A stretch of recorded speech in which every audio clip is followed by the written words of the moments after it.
যখন বেতাল বিক্রমাদিত্যের পিঠে করে সাধুর আশ্রমে এলো, তখন সাধু ধ্যানে ছিল। বেতাল আসতে বলল, বিক্রম, আমি তোমাকে প্রথমেই বলেছিলাম সে একজন দুষ্ট সাধু। সে তোমার বলি দিতে চায় তার শক্তি বাড়ানোর জন্য। সে তোমাকে হবনকুণ্ডের সামনে মাথা নিচু করতে বলবে, কিন্তু তুমি তোমার মাথা নিচু করবে না। যদি তুমি এরকম করো তবে তোমার মাথা কেটে বলি দিয়ে দেবে। যখন তোমাকে এরকম করার কথা বলবে তখন তুমি বলবে প্রথমে সে তোমাকে করে দেখাতে। এসব কথা শুনে রাজা বিক্রমাদিত্য ভয় পেলেন, কিন্তু তিনি শান্ত ছিলেন। তিনি বেতালকে সাধুর সামনে রাখলেন। ওই সাধু বেতালকে দেখে খুব খুশি হলো। সাধু বিক্রমাদিত্যকে বলল, তুমি সত্যই আশ্চর্যজনক কাজ করেছ, তোমার আয়ু লম্বা হোক। এরপর সাধু বেতালের শরীর টুকরো টুকরো করে হবনকুণ্ডে ডাললো। তারপর সে রাজা বিক্রমাদিত্যকে বলল, রাজা, এখন তুমি হবনকুণ্ডের সামনে মাথা নিচু করো, যাতে আমি তোমাকে সমস্ত বিশ্বে শাসন করার আশীর্বাদ দিতে পারি। এটা শুনে বিক্রমাদিত্যের বেতালের সতর্কবাণী মনে হলো। তিনি নম্র হয়ে সাধুকে বললেন, সাধু মহারাজ, আমি তো একজন রাজা আর আপনি একজন সাধু। আপনি আমাকে শিখিয়ে দেন যে এই প্রণাম কিভাবে করতে হয়। এখন সাধু রাজার জালে ফেসে যায়। যখন সাধু মাথা নামালো তখন রাজা তার হাতে তরোয়াল বের করে সাধুর মাথা কেটে ফেললেন। তখন এখানে সাধুর লাশ আর বিক্রমাদিত্য ছাড়া কেউ ছিলেন না। তখন রাজা কারো হাসির আওয়াজ শুনতে পান। সে বেতাল ছিল, সে একটু দূরে দাঁড়িয়েছিল, কিন্তু তখন সে একটু অন্য ধরনের লাগছিল। তখন বেতাল এক সুন্দর নজওয়ানের রূপে বিক্রমাদিত্যের সামনে ছিল।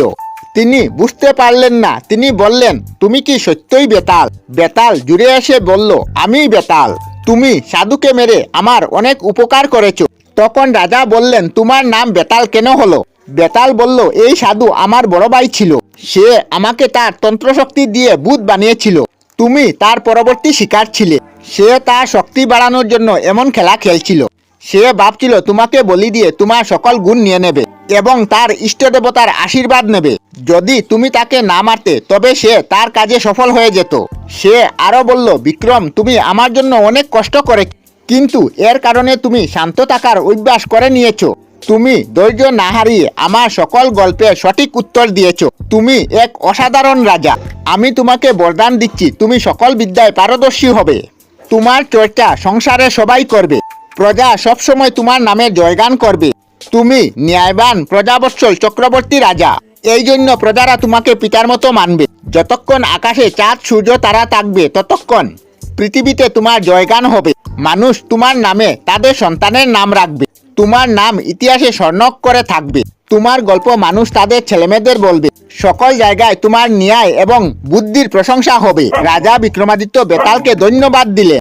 রাজা বিক্রমাদিত্য বললেন, ভগবানের দোয়া আমার কাছে সবকিছু আছে, কিন্তু আমি প্রসন্ন হয়ে তোমার বরদান গ্রহণ করছি। তুমি এটাও করে দাও যাতে আমাদের গল্প এবং প্রশ্ন উত্তর প্রসিদ্ধ হয়ে যায়। বেতাল রাজার কথা মানলো এবং এখান থেকে চলে গেল। বেতাল যাবার পর বিক্রমাদিত্যের মনে হলো তার আশেপাশে যেন দৈবিক শক্তি আছে। শীঘ্রই তার কল্পনা সত্য হলো। ভগবান শিব উনার সামনে আসলে। মহাদেব রাজা বিক্রমাদিত্যের প্রশংসা করলেন এবং বললেন তিনি এই দুষ্ট সাধুর বধ করে অনেক উপকার করেছে। ভগবান শিব বললেন, রাজা বিক্রমাদিত্য, তুমি আমারই অংশ। তোমাকে আমি পৃথিবীতে শান্তি শৃঙ্খলা বজায় এবং দুষ্ট দমনের জন্য রচনা করেছি। আমি অনেক প্রসন্ন, তুমি রীতিমতো তোমার কাজ করেছো, কিন্তু এখনো লড়াই শেষ হয়নি। কিন্তু এখনো তোমাকে অনেক লড়াই করতে হবে। তোমাকে অনেক দুষ্ট ও অত্যাচারী বিনাশ করতে হবে। এই জন্য তোমাকে একটি তরোয়াল দিচ্ছি। এটি কোনোদিন নষ্ট হবে না এবং তুমি অজেয় থাকবে। আশীর্বাদ করলাম। এবং তরোয়াল দিয়ে ভগবান শিব চলে গেলেন।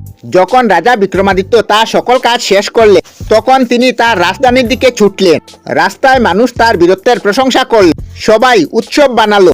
সমস্ত রাজ্যে রাতের বেলা ঘি দিয়ে প্রদীপ জ্বালানো হলো। আমরা আমাদের চ্যানেলে সব ধরনের ভিডিও আপলোড করি, যেমন ব্লগ, নিউজ, কুকিং ভিডিও, ধার্মিক আলোচনা ইত্যাদি। যদি আপনারা এই ধরনের ভিডিও দেখতে পছন্দ করেন তাহলে এই চ্যানেলটি নিশ্চয়ই সাবস্ক্রাইব করবেন। আমি আপনাদের সাথে বিদায়ক না, আজকের মতো বিদায় নিলাম। আর ভিডিওটি ভালো লাগলে লাইক, শেয়ার ও কমেন্ট করবেন। ভিডিওটি সম্পূর্ণ দেখার জন্য অশেষ ধন্যবাদ।